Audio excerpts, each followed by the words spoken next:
ফাস্তামিউ ওয়া আনসিতু লাহ। কোরআনের দুইটা শব্দ আছে, দিলের কানে শুনবে এবং চুপ করে শুনবে, যাতে দিলে কথাগুলা গাথে। তো যেটা বুঝাইতেছিলাম, মানুষই একমাত্র প্রাণী যে সব কিছু পাওয়ার পরে আল্লাহর প্রয়োজন মনে করে না, কিন্তু 24 ঘন্টা সব আল্লাহর ব্যবহার করে। আমরা 24 ঘন্টা কিন্তু সব আল্লাহর ব্যবহার করি। সবচেয়ে বড় জিনিস যেটা 24 ঘন্টা ব্যবহার করি, এটা অক্সিজেন। 1 মিনিটের জন্য যদি দুনিয়া অক্সিজেন শূন্য হয়ে যায়, তাহলে করুণা লাগবে না, 1 মিনিটের ভিতরে দেখা যাবে যে দুনিয়ার হয়তো কেউ ছুটা যায় বাড়িতে অক্সিজেন আছে, মাস্ক লাগায় ফেলবে, হয়তো কিছুক্ষণ বাঁচবে, কিন্তু দেখা যাবে দুনিয়ার অর্ধেক মানুষ, অর্ধেকের বেশি মানুষ 1 মিনিটে দুনিয়ার থেকে বিদায় নিয়ে চলে যাবে। 24 ঘন্টা কিন্তু আমরা আল্লাহর অক্সিজেন ব্যবহার করি, আর ছোট মাত্রায় ব্যবহার করি না। প্রতিদিন আমরা যে ব্যবহার করি 550 লিটার পার হেড ব্যবহার করি। কিন্তু আমি যদি প্রশ্ন করি, যেটা আমার দাবি ছিল, যে মানুষই একমাত্র প্রাণী সব কিছু পাওয়া যাওয়ার পরে আল্লাহর প্রয়োজন মনে করে না। একমাত্র প্রাণী মানুষ যে সব কিছু পাওয়া যাওয়ার পরে আল্লাহর প্রয়োজন মনে করে না। এটার প্রমাণও আমি দিব। যদিও 24 ঘন্টা আল্লাহর সব কিছু ব্যবহার করে। প্রথম দেখাইলাম একটা, যে 24 ঘন্টা কিন্তু আমরা এই ওয়েদার থেকে অক্সিজেন নিতেছি। 1 মিনিটের জন্য যদি আল্লাহ অক্সিজেনকে বন্ধ করে, তাহলে আমার মনে হয় বর্তমানে 800 কোটি মানুষ দুনিয়াতে, অর্ধেক বাঁচবো কিনা আমি জানি না। 400 কোটি মানুষই হয়তো দেখা যাবে 1 মিনিটের ভিতরে শেষ। শুধু এইখানেই শেষ না, আল্লাহ আমাদেরকে সুস্থ রাখার জন্য 24 ঘন্টার ভিতরে 36 বার ডায়ালিসিস করেন। এই আমাদের প্রত্যেককে আল্লাহ 24 ঘন্টা আল্লাহ আমাদেরকে সুস্থ রাখার জন্য। যদিও বিজ্ঞান উন্নত, আজকে বিজ্ঞান আকাশচুম্বী উন্নত, কিন্তু ডেলি একবার ডায়ালিসিস করার ক্ষমতা রাখে না। কোনো কিডনির রুগীকে আজ পর্যন্ত কোথাও শোনা যায় না যে ডেলি ডায়ালিসিস করে, কিন্তু আল্লাহ কিন্তু আমাদেরকে ডেলি 36 বার কুদরত দ্বারা ডায়ালিসিস করেন সুস্থ রাখার জন্য। তো যেটা বুঝাইতেছিলাম, মানুষই একমাত্র প্রাণী যিনি সব কিছু পাওয়ার পরে, সব কিছু পাওয়ার পরে আল্লাহর প্রয়োজন মনে করে না।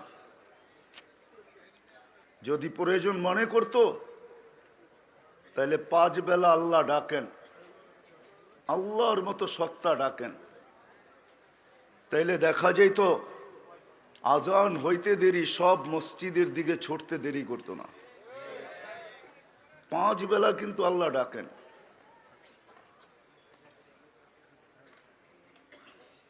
এটাই সবচেয়ে বড় প্রমাণ যে 5 বেলা আল্লাহ ডাকেন বটে, কিন্তু কজন আমরা মসজিদে যাই?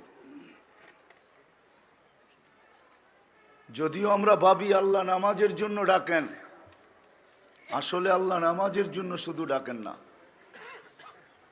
যে আসো শুধু নামাজ পড়ো এই জন্য ডাকেন না। নামাজের ভিতরে শত জিনিস রাখা আছে, শত জিনিস নামাজের ভিতরে রাখা আছে। এক নামাজকে একে 100 বলা যায়, যে একে 100, নাইলে এই হাদিস কোনোদিন আসতো না। যদিও নামাজ সমস্ত জাতির জন্য ছিল, অতীত জাতির জন্য নামাজ ছিল, নাইলে 50কে 5-এ আনা হলো কি করে? মুসা আলাইহিস সালাম অভিজ্ঞ ছিলেন, তো উনি কমাইতে বলছেন, অভিজ্ঞ লোকটাই কিন্তু কমাইতে বলছেন, বারবার আস্তে আস্তে 5-এ আসছে। উনি আর তারপরও বলছিলেন যে আবার যায় কিছু কমায় নিয়ে আসেন। আমি তো 2 ওয়াক্তই পড়াইতে পারি নাই, আপনি 5 ওয়াক্ত কি করে পড়াবেন? আমার মনে হয় আমাদের নবীজির কারণেই, কেননা আমাদের নবীজির সাথে আল্লাহর যে সম্পর্ক ছিল, যে তাল্লুক ছিল, যে বন্ধুত্ব ছিল, সৃষ্টির ভিতরে কারো সাথে ছিল না। এটা তো সত্য। নবীজির কারণেই মনে হয় আল্লাহ এটা বলছেন যে বন্ধু, কোনো উম্মতকে আল্লাহ ডাইকা নিছেন এরকম প্রমাণ পাওয়া যায় না যে কোনো উম্মতকে আল্লাহ ডাকার দায়িত্ব নিছেন, যে নামাজ দিলাম আমি উম্মতকে ডাইকা নিব, না না না। আমাদের নবীজির কারণেই মানে আল্লাহ দায়িত্ব নিছেন যে আপনি চিন্তা করেন না, এত শুধু এক দেই না, একের ভিতরে 100 দিছি। নামাজ এক ইবাদত না, এটা 100 ইবাদতের সমান। হ্যাঁ, নাইলে এই হাদিস কোনোদিন আসতো না। আউয়ালু মা ইউহাসাবুল আবদু ইয়াউমাল কিয়ামাতি আস-সালাহ। কিয়ামতের দিন প্রথম নামাজের হিসাব নেওয়া হবে। কেননা একটা কথা আমাদেরকে মানতে হবে, আমাদের সমস্ত সর্বদিকের ব্যক্তিত্বের উৎস কিন্তু এই শরীরটা। সর্বদিকের যত দিকের উৎস বলেন, ঘোরাফেরা কিন্তু এই শরীরটাই আসবে। এই শরীরটাই কিন্তু সর্বদিকের উৎস। আর এই শরীরটা কিন্তু আল্লাহর দেওয়া, এটা অস্তিত্ব আল্লাহর দেওয়া। এই জন্য কোনো সৃষ্টিকে আল্লাহ নিশ্চয় অস্তিত্ব দেন না। আপনি দেখবেন মুরগির বাচ্চা ডিমের থেকে বাহির হইতে দেরি, চিকচিক করতে দেরি করে না। সে মুরগির ভাষায় কথা বলে, একটু পরেই সে ছুটাছুটি করতে দেরি করে না। নিজের খাদ্যকে সে ছুটা মুখে নিতে থাকে। এক তো সে ভাষা জানে, আসতে না আসতেই ছুটাছুটি শুরু করে। তৃতীয় দেখা যাবে সে তার দুশ্মনকেও চিনে। চতুর্থ দেখা যাবে মা ডাক দিতে দেরি, নিজেকে টানার নিচে আইসা সুরক্ষিত করতে দেরি করে না। অথচ সে মুরগির নিচে 21 দিন ছিল। আল্লাহর হুকুমের তৈরি, আমরা আল্লাহর কুদরতি হাতের তৈরি, হুকুমের তৈরি না। আমাদেরকে 10 মাস সময় নিয়ে আল্লাহ তৈরি করছেন। আর দুনিয়াতে যখন আমরা আসছি তো নিশ্চয় ছিলাম, সর্বদিকে নিশ্চয়। আমাদের মতো অসহায় কেউ ছিল না। আমি তো বলি নড়াচড়াও করতে পারতো না। বাচ্চাটা যখন মার পেটের থেকে আসে তো ডাইন কাতো হইতে পারে না, বাম কাতো হইতে পারে না, উপরও হইতে পারে না, চিতো হইতে পারে না। পারে নাকি? শুধু হাত পাও গুলা নাড়াচাড়া করে। আস্তে আস্তে আল্লাহ আমাদেরকে ডেকোরেশন করেন, সাজান। যখন আসি তখন কিচ্ছু থাকে না, অঙ্গ সব আছে, কিন্তু কোনোটাতেই জাদু নাই। আজকে তো বুলির ভিতরে অনেক জাদু, ঠিক না? কারো বুলি শুনে মানুষ পাগল হয়ে যায়। আজকে আওয়াজে জাদু, কারো আওয়াজ শুনে মানুষ পাগল হয়। কারো চেহারায় জাদু, চেহারা দেখা মানুষ আকর্ষিত হয়। কিন্তু যেদিন মার পেটের থেকে আসছিল অঙ্গ ছিল, কিন্তু জাদু ছিল না। নিশ্চয় ছিলাম। আল্লাহ আস্তে আস্তে কিন্তু আমাদেরকে সাজাইছেন, আস্তে আস্তে। অথচ আল্লাহর জন্য এত আস্তে করা উচিত ছিল না। কি বলেন? আল্লাহ তো আল্লাহ, ঠিক না? ইদা আরাদা শাইআন আন ইয়াকুলা লাহু কুন ফায়াকুন। হইতে দেরি হয় না, কিন্তু আল্লাহ এখানে বুঝাইতে চাইছেন কিছু। আমার কথায় সুর হবে না, আল্লাহ বুঝাইতে চাইছেন আমাদেরকে যে অস্তিত্ব তো দিছি, কিন্তু নিশ্চয়। সৃষ্টির ভিতরে কাউকে এরকম নিশ্চয় আমি অস্তিত্ব দিই নাই। ফালা লাকা সিন্নুন তাক্তা। মার পেটের থেকে আসছিলে, কিন্তু দাঁত ছিল না কাটবে। ওয়ালা লাকা লিসানুন তানতিক। জিহ্বা ছিল, কিন্তু বাকশক্তি ছিল না। ওয়ালা লাকা উদুনুন তাসমা। কান ছিল, কিন্তু শ্রবণ শক্তির কার্যকারিতা ছিল না। ওয়ালা লাকা আইনুন তানজুর। চক্ষু ছিল, কিন্তু দৃষ্টিশক্তির কার্যকারিতা ছিল না। বিজ্ঞান উন্নত বটে, কিন্তু কোনো মেশিন আজ পর্যন্ত আসে নাই যে সন্তান জন্ম নেওয়ার সাথে সাথে চোখে টেস্ট করবে আর বলে দিবে যে দেখবে। এরকম কোনো মেশিন আমার জানা মতে নাই, আপনাদের জানা আছে কি জানি না আমি। এরকম কোনো মেশিন আসে না এখনো। আল্লাহ বলে চক্ষু ছিল কিন্তু দৃষ্টিশক্তির কার্যকারিতা ছিল না। ওয়ালা আলাকা আকলুন তুমাইয়িস, মগজ ছিল ভালো মন্দ কি জিনিস তুমি বুঝতে না। ফালা আলাকা কালবুন তাতাফাক্কার, দিল ছিল কিন্তু চিন্তা কি জিনিস তুমি জানতে না। ওয়ালা আলাকা ইয়াদুন তাফতিশ, হাত ছিল কিন্তু ধরার ক্ষমতা ছিল না। ওয়ালা আলাকা রিজিলুন তামশি, পাও ছিল কিন্তু চলার ক্ষমতা ছিল না। ফকাত তাতাহাররাক, একটু নড়াচড়া করতে পারতে। আল্লাহ আমাদেরকে ডেকোরেশন করছেন, আস্তে আস্তে সাজাইছেন। দিন যাইতেছিল সাজাইতেছিলেন, আল্লাহ আমাদেরকে সাজাইছেন। সাজাইতে সাজাইতে সাজাইতে যুবককে যৌবনের পজিশনে নিয়ে আসছেন, নারীকে নারীত্বের পজিশনে নিয়ে আসছেন। শুধু এখানেই শেষ না, এতটুকুই শেষ না। আল্লাহ বলে কুনতা সাগীরা, তুমি বড় ছোট ছিলা। কুনতা কবীরা, কুনতা সাগীরা, তুমি বড় ছোট ছিলা। কুনতা যায়ীফা, তুমি বড় দুর্বল ছিলা। কুনতা জাহিলা, তোমার মতো অজ্ঞ কেউ ছিল না। কুনতা মিসকিনা, বড় নিশ্চয় ছিলা। সত্য এটাই। দিন গেছেন, আল্লাহ সাজাইতে শুরু করছেন। সাজাইতে সাজাইতে যুবককে যৌবনের পজিশনে নিয়ে আসছেন, শিক্ষিতকে শিক্ষার পজিশনে নিয়ে আসছেন, নারীকে নারীত্বের পজিশনে নিয়ে আসছেন, পুরুষকে পুরুষত্বের পজিশনে নিয়ে আসছেন, দুর্বলকে সবলে রূপান্তরিত করছেন।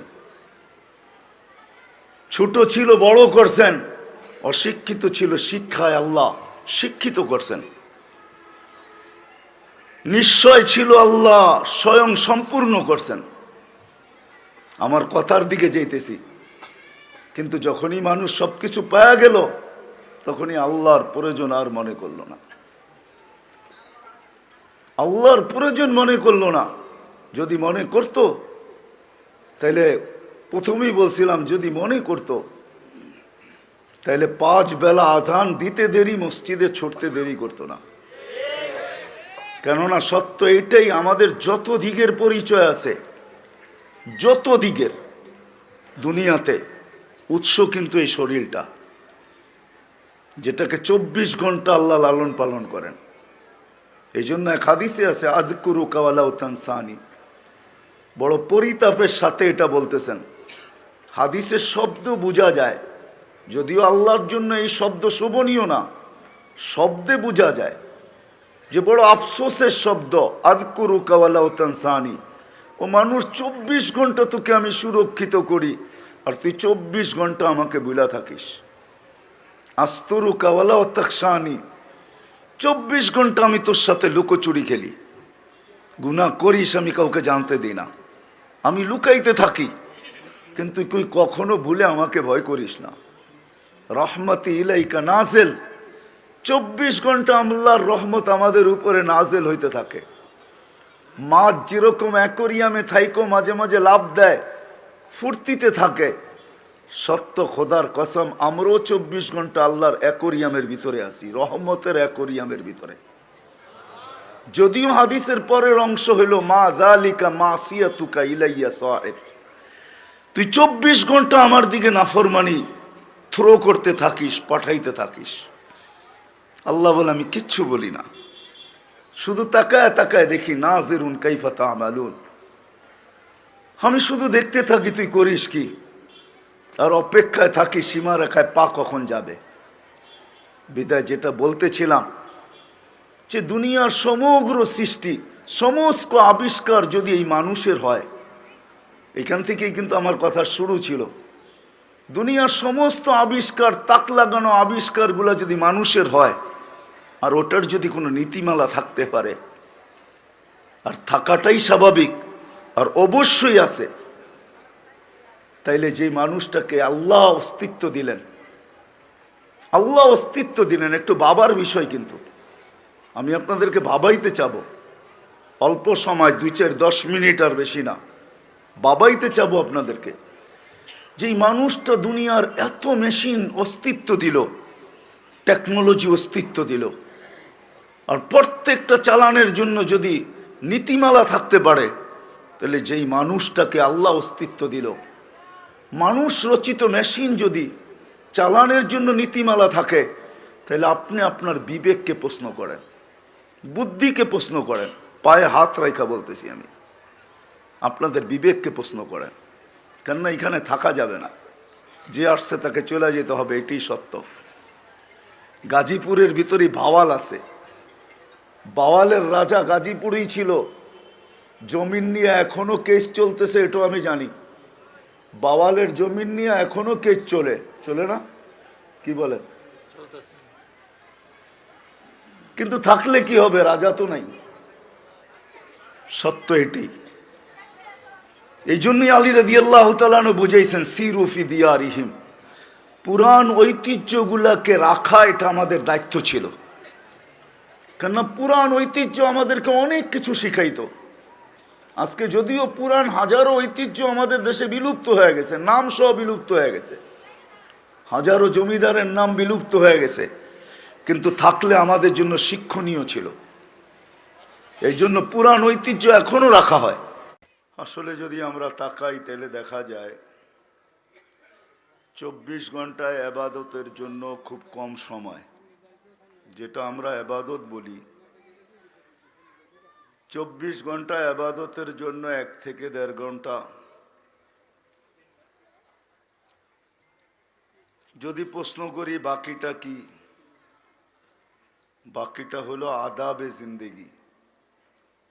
মানুষ বাকি সময়টা কিভাবে কাটাবে, কেননা সকল মেশিন পরিচালনা করার জন্য যদি কোনো নীতিমালা থাকে, তাহলে যেই মানুষটা সমস্ত মেশিনকে অস্তিত্ব দিল, দুনিয়ার যত টেকনোলজি আছে সমস্ত টেকনোলজির আবিষ্কারক মানুষ, এতে কোনো সন্দেহ নেই। কি আমার কথা বোঝেন তো?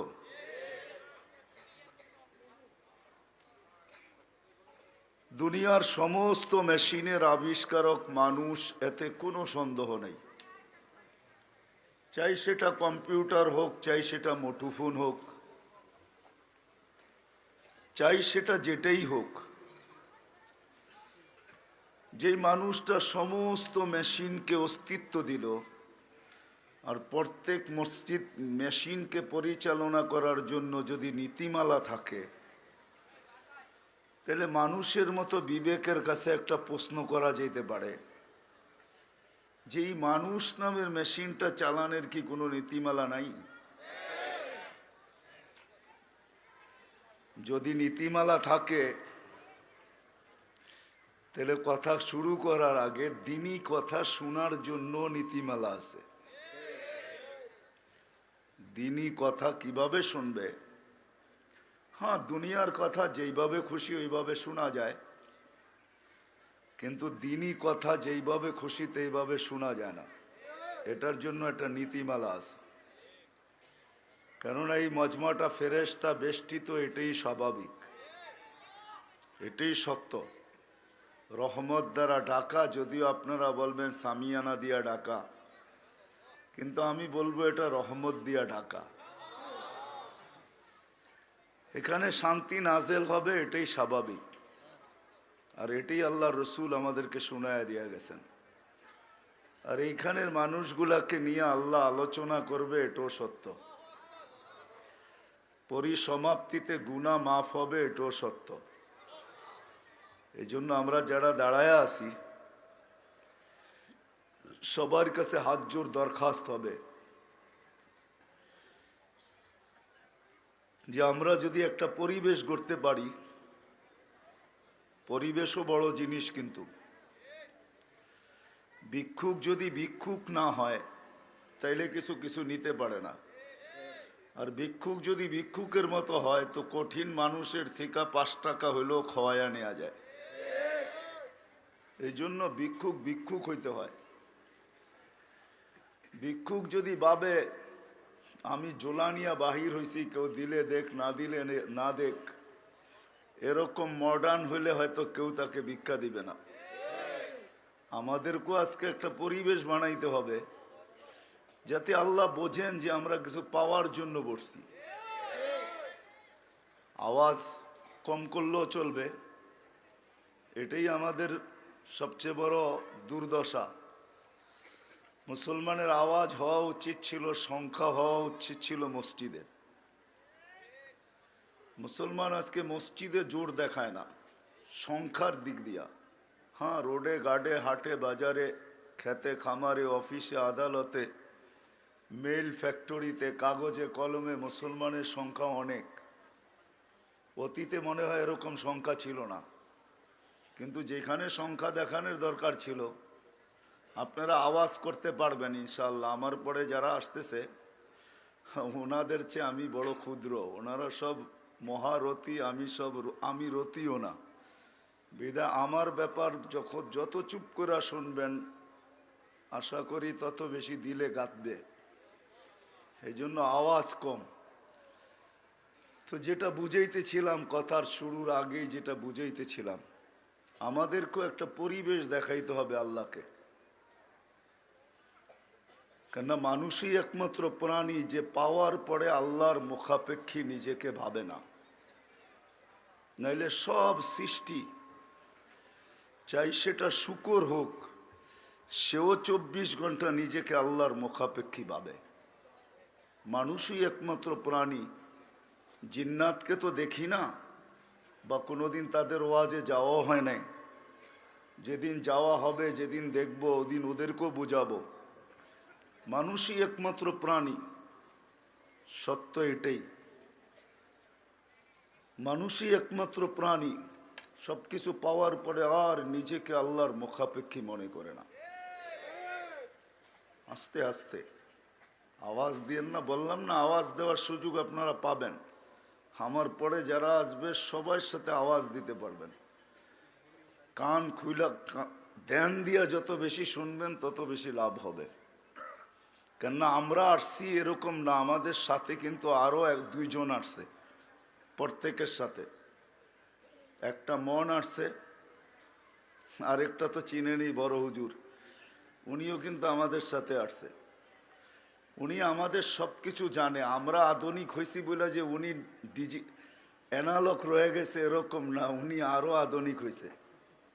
আমরা ভাবি প্রযুক্তি আমাদের কাছেই আছে, শয়তানের কাছে কোনো প্রযুক্তি নাই। আমাদের চেয়ে কোটিগুণ প্রযুক্তি ওর কাছে বেশি আছে, এটাই সত্য। কিন্তু এই জন্য উনিও সাথে আসছে। উনি জানে কখন আপনাকে কোন জায়গায় চাপ দিলে আপনি কি বলবেন, এটা উনি জানে। এই জন্য সময় মতোই উনি বটনে চাপ দেয়, যার কারণে উনি জানে ওয়াজ শুনবে, এরিয়ার বাইরে নিয়ে যেতে দিব না। এই সিস্টেম উনি আগের থেকেই করে রাখছেন। বহুত কম মানুষ আছে ওয়াজ স্টেজের বাহিরে নিয়ে যাবে। যদি নিয়ে যেতে পারতো তাহলে সারা দুনিয়া একক দেশ বলা যায়। বাংলাদেশের মতো ওয়াজ দুনিয়ার কোনো দেশে হয় না। আর বাংলাদেশের মতো মানুষ চাতকের মতো বসে সারা রাত্র ওয়াজ দুনিয়ার কোনো দেশে শুনে না। এটা বাংলাদেশের বৈশিষ্ট্য। আলহামদুলিল্লাহ, কোনো খারাপ জিনিস না, ভালো জিনিস। কিন্তু তারপরে দেখা যায় পরের দিন এই এলাকায় যদি মুসল্লি বেড়া থাকে তাহলে বুঝবো যে ওয়াজ কাজে লাগছে। আর যদি দেখি মুসল্লি আগের মতো নেই তাহলে মনে করবো যে একটা প্রোগ্রাম হওয়ার ছিল, হয়ে গেছে, কোনো কাজ হয় নাই। এই জন্য যেটা বুঝাইতেছিলাম, একটা পরিবেশ তৈরি করতে হবে যাতে আল্লাহ বোঝেন যে এরা কিছু পাইতে আসছে। এই জন্য কোরআনে শুনানেরও বসারও তরতিব শিখাইছেন, আবার শোনার তরতিবও কোরআন শিখাইছেন। দিনই কথা কিভাবে শুনবে।